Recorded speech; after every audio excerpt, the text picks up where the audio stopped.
विज्ञान पर आधारित हैं, क्योंकि ये विदेश में अब उन पर रिसर्च हो रही है, तो विदेशी लोग हमारे दैनिक जीवन को अपना रहे हैं और हिंदू धर्म को अपना रहे हैं। और हम लोग जैसे पीढ़ी एक जाती जाती है, हम लोग उन सबको भूलते जा रहे हैं। केवल 2-4 लोग ही ऐसे होते हैं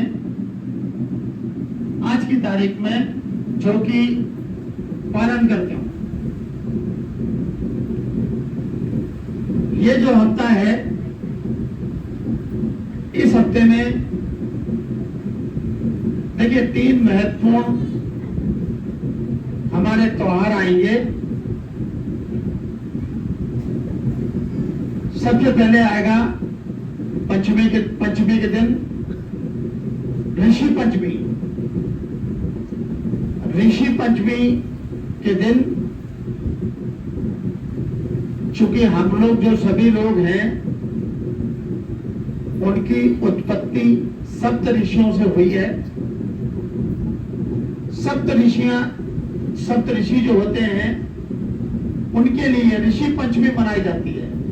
और जो लोग मारवाड़ी लोग होते हैं, यानी कि राजस्थान के जो लोग होते हैं, जो कहीं ना कहीं जिनका परिवार राजस्थान से जुड़ा होता है, उनके यहाँ ऋषि पंचमी के दिन रक्षाबंधन मनाया जाता है। रक्षाबंधन के दिन उनके यहाँ राखी नहीं बनती है। हाँ, ऐसे बहुत है ऋषि पंचमी के दिन, क्योंकि रक्षाबंधन क्या उनके यहाँ राखी नहीं बनती है।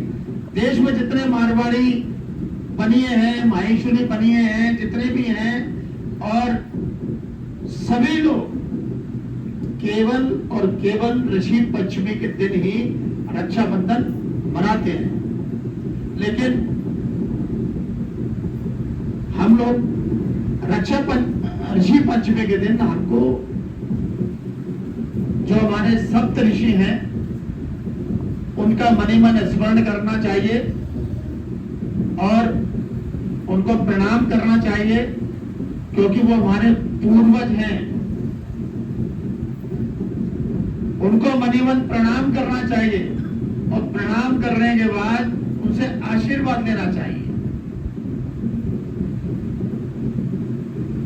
ऋषि पंचमी के दिन, ये पंचमी जो आने वाली है, आज जो है क्या है, आज बताओ? हैं? हाँ, 2-4 लोगों को ही मालूम होगा बस। हाँ, आज प्रतिपदा है और कल द्वितीया है, यानी ध्वज। तो ये तो हो गया हमारा ऋषि पंचमी। 6 तारीख को हड़ताल का तीज का व्रत होता है। हड़ताल का तीज, करवा चौथ के बाद हड़ताल का तीज का व्रत होता है, जिसमें स्वागल महिलाएं बिल्कुल करवा चौथ की तरह तीजा का व्रत रखती, जिसको तीजा बोला जाता है।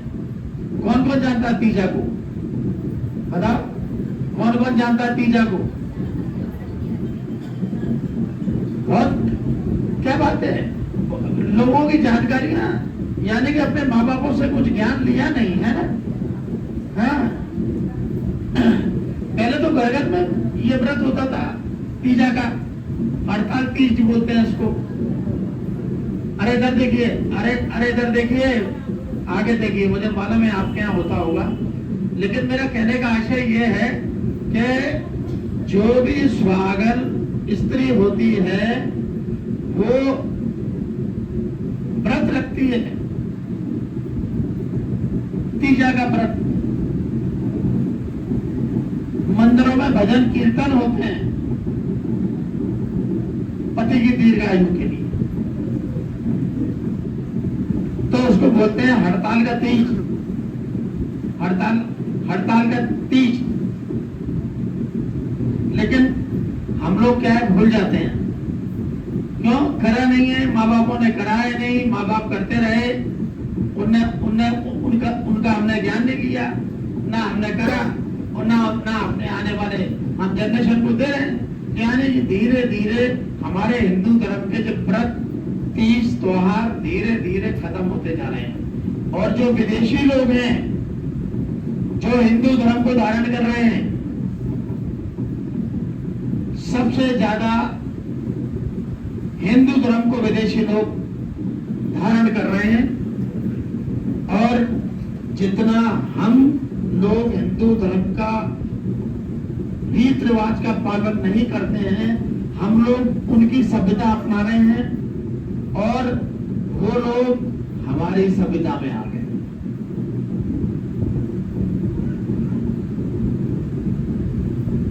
ठीक है, कोई दिक्कत नहीं। और उसके बाद अभी आज कल द्वितीया है, परसों है हड़ताल का तीज, भयानक है। परसों है 6 तारीख की, 6 तारीख की हड़ताल का तीज है, यानी कि जिसको स्थानीय भाषा में तीजा बोला जाता है। कोशिश करें इसको पुनर्जीवित करें कि हम लोग अपने पति की दीर्घायु के लिए व्रत करें। ध्यान रखें, करवा चौथ जैसा व्रत होता है, करवा चौथ का करने में ही आजकल महिलाओं का दिमाग गिनगिनाने लगता है। ठीक है, कोई बात नहीं। उसके बाद है हमारे गणेश चतुर्थी, यानी गणेश जी का जन्म भादो मास के चौथ के दिन जन्म हुआ था, तो उनको बोलते हैं गणेश चतुर्दशी। और भगवान गणेश जी जो है ऐसे देवता हैं जो सभी हमारी मनोकामना पूर्ण करते हैं, अगर हम उनको अच्छी तरह से पूजा विधि विधान से। तो 7 तारीख को गणेश चतुर्थी का वह पर्व है, ये तो सभी को मालूम होगा। और ध्यान रखें, इस बार जो मुहूर्त है गणेश जी को स्थापित करके स्थापित करके जो पूजा करने का जो मुहूर्त है वो जो है 10:30 बजे से लेके 1:30 बजे तक है।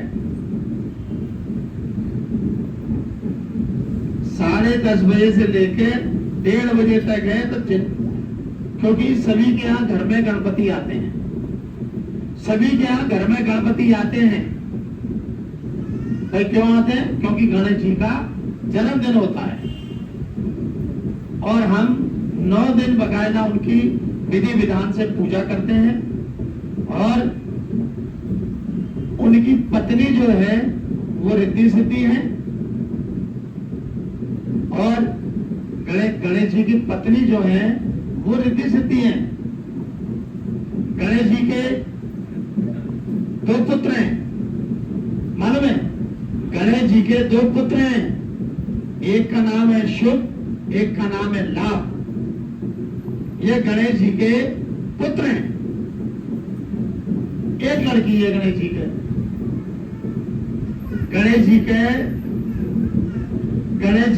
एक लड़की है।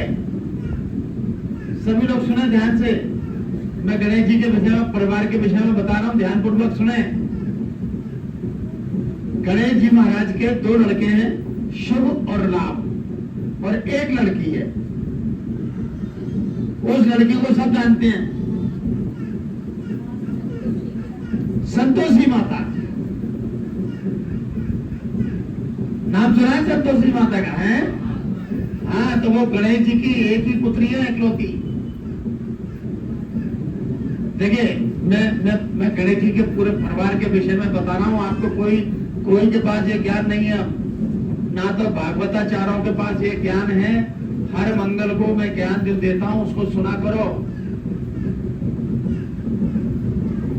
तो संतोषी माता जो है वो जो है गणेश जी की पुत्री हैं। अब गणेश जी की दो बहू भी हैं, शुभ और लाभ दो लड़के हैं, तो उनकी दो बहू भी हैं गणेश जी की। बताइए कौन है? चलिए, मैं कोई जानकारी नहीं, लेकिन दिमाग में रखो खुला। ऐसे बताने वाले बचे नहीं है, वो तो हमारा पारिवारिक ज्ञान जो हमारे पास है, हमारे बाद समाप्त हो जाएगा। किसी पंडित के पास भी ज्ञान नहीं होगा जी। आपके श्रीमान तो पंडिताई करते हैं, है ना, खूब अच्छी तरह पंडिताई करते हैं, तो उनको ही बताना कि महाराज जी ने आज गणेश जी के परिवार के विषय में बताया था। हाँ, दो बहुएं हैं उनकी, तुष्टि और पूर्ति। तुष्टि और पूर्ति, दो बहुएं हैं। दो बहुएं हैं गणेश जी के। तो गणेश जी का परिवार पूरा कितना बड़ा हो गया? गणेश जी, उनकी दो पत्नियां रिद्धि सिद्धि, दो पुत्र उनके जो है शुभ और लाभ, एक लड़की संतोषी माता और दो बहुएं तुष्टि और पूर्ति।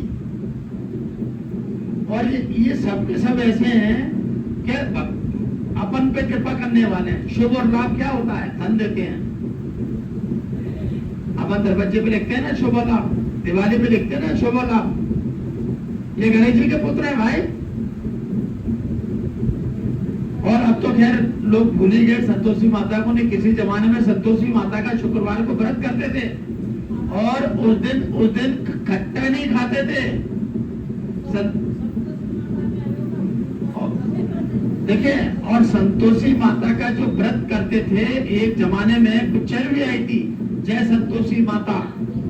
और मेरे ख्याल में तो खैर मेरे को तो याद भी नहीं है, लेकिन सुनते हैं कि पिक्चर आई थी जय संतोषी माता, तो चेशवी थिएटर में चली, 1-1.5 साल से पहले उतरी नहीं।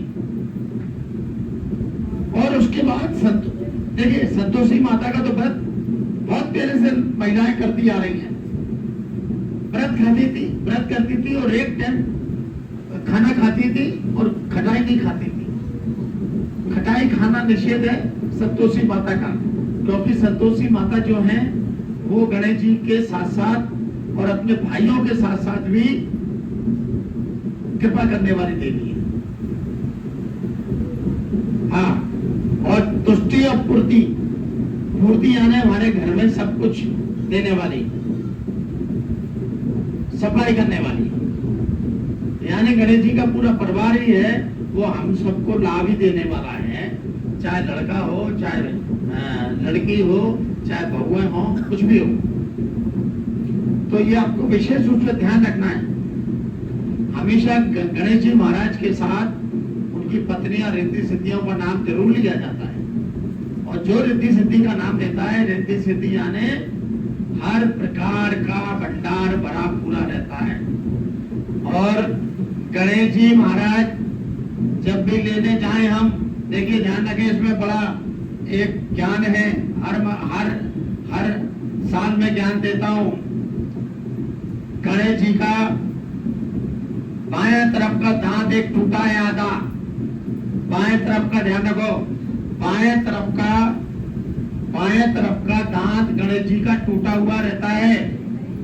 वो एक राक्षस को युद्ध करते समय टूट गया था आधा, बाएं तरफ का। और जब हम गणेश जी महाराज का विग्रह खरीदते हैं तो सूंड किस साइड होना चाहिए बताओ? शुद्ध। मैं हर बार बताता हूँ, जिनको याद हो तो बताओ। है? है? है? अरे यार, काय को बहस कर रहे हो? क्या नहीं मत करो, मुझे बताने। देखिए, हमेशा ध्यान रखो, अभी आप गणेश प्रतिमाएं लेके आएंगे, दाहिने तरफ सूंड वाले गणेश जी महाराज जो होते हैं वो ही, क्योंकि गणेश जी की दाहिनी तरफ ही सूंड होती है, बाएं तरफ का दांत टूटा होता है। तो विग्रह लेते समय मिट्टी का विग्रह ले, सब लोग ध्यान रखें। कह के लें, पूछ के लें, भाई मिट्टी का है कि नहीं, दूसरा कोई विक्रिया नहीं करी रहे। और फिर मैं कह रहा हूं, बाएं तरफ का दांत टूटा हुआ हो, आधा आधा दांत हो, और दाएं तरफ सूंड हो, तभी वो असली गणेश जी हमारे घर में आएंगे, नहीं तो मालूम है अपंग आ जाएंगे। अब सूंड इस साइड कर दी, बनाने वाले तो जानते नहीं है, जो पुराने थे बनाने वाले वो दानी तरफ ही बना के रख के बनाते थे, लेकिन आजकल उनके बाद जो बन के आ रहे हैं वो कभी दाएं कभी बाएं कभी दाएं कभी, तो असली गणेश जी जो है उनकी सूंड दाईं तरफ ही रहती है। इस बात का हम विशेष रूप से ध्यान रखें, जब भी गणेश जी की प्रतिमा लेने जाएं तो इस बात का जरूर ध्यान रखें। महाराष्ट्र में इस सब की बहुत एक बच्चे को जानकारी रहती है महाराष्ट्र में, क्योंकि महाराष्ट्र में सबसे ज्यादा गणेश जी की पूजा होती है महाराष्ट्र में, और महाराष्ट्र के बच्चे को ये ज्ञान होता है। तो हमको गणेश जी की प्रतिमा खरीदते समय ये दो चीजें ध्यान में रखना है भाई, और साथ में रिद्धि सिद्धि हो, अकेले गणेश जी नहीं हो, उनकी पत्नियां भी उनके साथ होना चाहिए। ये नियम है, तभी हम शुद्ध गणेश जी की कृपा प्राप्त कर पाएंगे।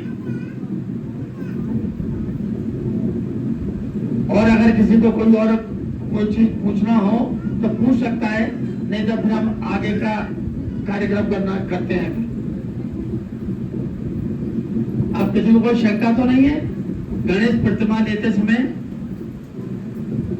गणेश जी की मूर्ति लेते समय सब लोग ध्यान रखें, मिट्टी की जरूर लें, मिट्टी के अलावा कोई लेके नहीं आएगा, ध्यान रखें दूसरी वाली। चलिए, हाँ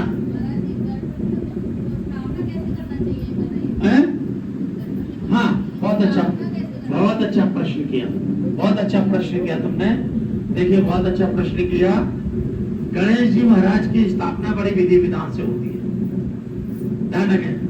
गणेश जी महाराज की जो हम प्रतिमा लाते हैं उसका बड़ा बड़ी विधि विधान से उसका करना चाहिए स्थापना। सबसे पहले हमें गणेश जी का जहां पर भी स्थापना करना है, सबसे पहले उस जगह को शुद्ध करना चाहिए, और लकड़ी का पटा या चौकी जो भी हो, हम जिस पर स्थापित करना चाहते हैं, लकड़ी का पटा या चौकी जो भी हो, उसको हम जो है उसके ऊपर पीला कपड़ा बिछाएं। ध्यान रखें, पीला। गणेश जी महाराज जी का वस्त्र जो है पीला है। पटा या चौकी जो भी हो, पूजा घर में हो, तो भी हम नया जो है पीला कपड़ा बिछाएं। नया पीला कपड़ा बिछाएं, और पीला कपड़ा बिछाने के बाद फिर गणेश जी महाराज को रखें, और रखने के बाद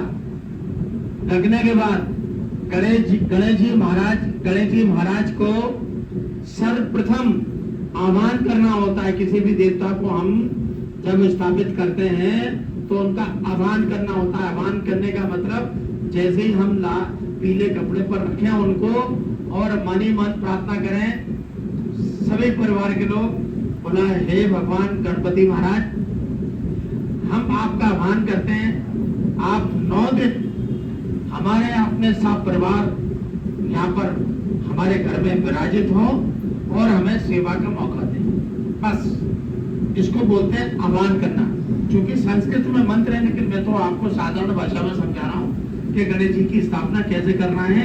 आह्वान करना जरूरी होता है। जब तक मुझे कोई बुलाएगा नहीं तो मैं कैसे किसी के यहाँ जाऊंगा? तुमको कोई बुलाए नहीं तो बिना बुलाए पहुंच जाओ किसी के यहाँ, तुमको अच्छा लगेगा? और खास तौर से भगवान के लिए तो हमको आह्वान करना पड़ता है कि वह है गणपति महाराज, हम आपका आह्वान करते हैं कि आप अपने समस्त परिवार के साथ 9 दिन हमारे घर पर विराजमान हो, जिससे हम आपकी विधि विधान से पूजा अर्चना कर सकें। बस। तो आह्वान करने से क्या होता है, उसमें अंश आ जाता है। उसके बाद क्या करना है? आह्वान करने के बाद गणेश जी को क्या लगता है भाई? सुना है? गणेश जी को चंदन लगता है, ध्यान रखें, रोली मत लगा देना। रोली लगती है उनकी श्रीमती जी को, रिद्धि सिद्धि को जो बैठी होती है उनको रोली लगती है। गणेश जी महाराज जी को चंदन लगता है, पीला चंदन। पीला चंदन लगाएं, फूल माला बनाएं और उनको सजाएं। बाजार में पत्ते मिलते हैं तो उनको सजाएं। गणेश जी महाराज को फूल लेके आए, माला लेके आए, सजाएं उनको। और उनका सबसे प्रिय भोग है लड्डू। और अगर लेके आए, भले ही कम लेके आए लेकिन शुद्ध घी के लेके आए, ध्यान रखें। जो हम हमारे स्वास्थ्य के लिए जो हम सोचते हैं हानिकारक है, तो हमको यही भगवान के लिए सोचना है कि उनका स्वास्थ्य खराब नहीं हो जाए। भाई हमारे घर पे आए बेचारे, उनका स्वास्थ्य खराब नहीं हो जाए। तो जहां से भी लाएं शुद्ध घी का लाएं, कम लाएं लेकिन शुद्ध घी का लाएं। और उसके बाद भोग लगाकर भगवान, और भोग लगाते समय मालूम है किसी भी देवता का भोग लगाते हैं तो घंटी जरूर बजाना चाहिए। भोग लगाते हैं तो घंटी जरूर बजना चाहिए। बहुत से लोग बिना घंटी के देते हैं सामने, लोग खाओ, ऐसे थोड़ी खाते हैं भगवान। घंटे घड़ियाल का बजने का मतलब ये होता है, घंटी बजने का, कि भगवान को मालूम पड़ जाता है कि हाँ भाई मेरे को भोग लगाने के लिए, भोग स्वीकार करने के लिए आना है, इसलिए घंटी बजाई जाती है। तो घंटे बजाएं, भोग लगाएं और उसके बाद भगवान गणेश जी की आरती करें। आरती करें, आरती सबको मालूम है, बाजार में पन्ने मिलते हैं आरती के। और गणेश जी महाराज एक ऐसे देवता हैं जो हर घर में रहते हैं, चाहे मुख्यमंत्री हो, चाहे नेता हो, चाहे आईएएस अफसर हो, चाहे आईपीएस अफसर हो, कितना भी बड़ा अधिकारी हो या कितना भी बड़ा करोड़पति हो या कितना भी गरीब आदमी क्यों ना हो, गणेश जी को जरूर स्थापित करता है। इसलिए गणेश जी महाराज की स्थापना का विधि विधान मैंने आपको सबको बता दिया है। और आरती करने के बाद थोड़ा भगवान गणेश जी का नाम लेके भजन करें। भजन करने का बड़ा नियम है, भजन करने का नियम है। जो भी हम लोग तो करते ही हैं, हम भी लोगों से कहते हैं कि 5-10 मिनट भगवान का भजन करें गणेश जी का। तो क्या होता है, भजन करने से गणेश जी महाराज प्रसन्न होते हैं। अगर गणेश जी प्रसन्न हो गए तो उनका पूरा कुनबा प्रसन्न हो गया, पूरा कुनबा। ये है, अगर हम किसी के पिताजी को पटा लेते हैं तो उनकी श्रीमती, लड़का, लड़की, बहू सब सम्मान करने लगते हैं। ये बहुत एक बात बता रहा हूं। तो अगर हम गणेश जी की विधि विधान से पूजा करेंगे तो ये सब देने वाले हैं। गणेश जी के परिवार के जितने भी मेंबर हैं सब देने वाले हैं शुभ लाभ। चलिए